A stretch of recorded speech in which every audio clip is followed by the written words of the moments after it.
By the time March rolls around, we may have 6, 12, 100 feet of snow on the ground. After a while, we get enough weight on top of that weak foundation. That foundation can no longer support that weight, and we get failure. And all that is needed is a trigger to send these unstable layers of heavy snow cascading down the steep slopes. Snowmobilers venturing onto dangerous slopes in the backcountry have triggered dozens of avalanches, putting themselves and others at risk. In 1997, Greg Schultz and Jim Fenneman, along with a group of their friends, went joyriding in the mountains near Grand Lake, Colorado. Suddenly, the two men found themselves in a life and death race with an avalanche.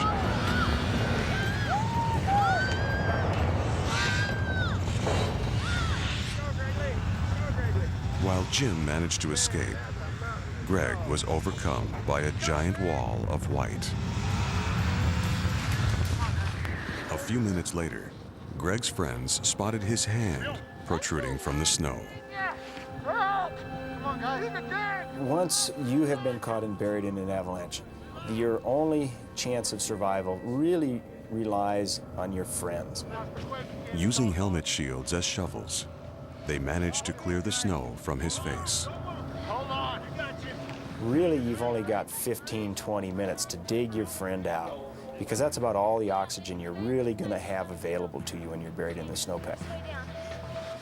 Rod, leave the helmet on for a while. Leave it on, guys. Although now able to breathe easier, Greg was not out of danger. Looks like we almost got both legs out. Hypothermia began to set in, and he soon lost consciousness. Does anybody have a blanket or something we can wrap around him? Got my coat right there. Spare coats over here. Spare coats, wrap him up. The rescuers used their own coats to warm their friend as they continued to frantically try to free him. Now what about right there? Yeah. Is that your knee? Yeah, okay. I didn't know if that was a bone sticking. Finally, after more than an hour, Greg regained consciousness and soon was free. There was your arm right here. Hey, Greg. The happy ending, buddy. Incredibly, although weak and shaken from his ordeal, he was able to walk away. I've heard people say that if I swim with sharks long enough and I play with snakes long enough, I'm going to get bit. And the same thing applies to avalanches. If you're in avalanche terrain all the time and you're not doing it in a safe way, eventually you're going to get bit. And it may only give you a terrifying experience, but it may also kill you. While shifting winter snows can transform a majestic mountain into a scene of disaster,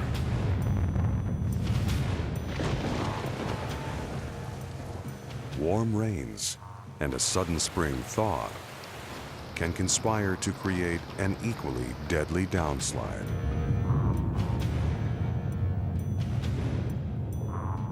Mudslides are all too often caused when you've lost vegetation because of one reason or another. Maybe a forest fire. Maybe because man has gone in and cut down all the trees. We end up with not having natural barriers to water runoff and begin to have nothing in a root structure that keeps the soil kind of in one place. And it begins to move, and you get a mudslide. And when it gets going, it can literally tear a house right off of its foundation and bury people and cars and anything else.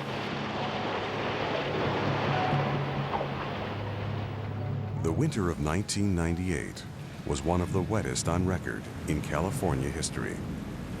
Unrelenting rains brought hardship and heartache to millions throughout the state. In Laguna Beach, residents were abruptly awakened just after midnight when a rain-soaked hillside suddenly gave way, sending hundreds of tons of water and mud crashing into their homes. Many were trapped with no way to escape. A lot of screaming, just yelling and screaming. It sounded like people were dying in there. Others were swept away by the fast-moving torrent of mud. Among them, a 9-month-old baby, ripped from her mother's arms as their apartment collapsed around them. The baby came floating down this ravine, and we were, petrified, wondering if the baby was alive. Miraculously, the next morning, the little girl was found alive. It was just a clump of mud. I couldn't believe I was holding a child. In 1 week alone, mudslides throughout Southern California took the lives of 12 people and caused more than $50 million in property damage. That same year, on the other side of the world, a much larger mudslide killed hundreds in the Italian town of Sarno. Just after 7 a.m. on May 8, 1998, a giant 10-foot wall of mud descended upon the unsuspecting villagers.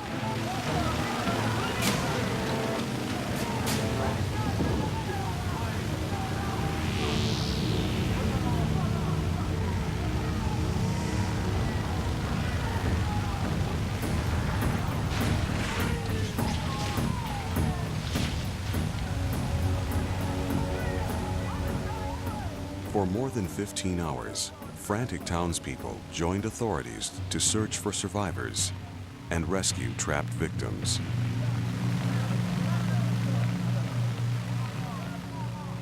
More than 600 people were buried alive as they slept. Many of the bodies will never be recovered. The hardening clay has become a permanent tomb for many of the town's dead.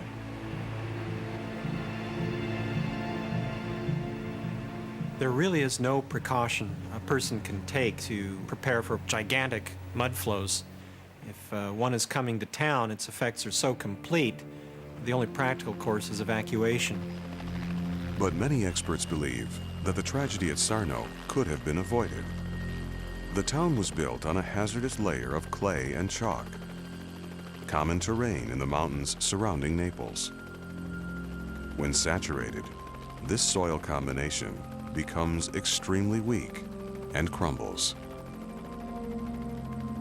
These mountains are notoriously unstable and can produce devastating mud flows that can travel miles down slope. Experts warn that the climactic conditions that created the catastrophe at Sarno are not at all uncommon, and that thousands, perhaps millions, could be left homeless or even killed the next time nature goes totally out of control.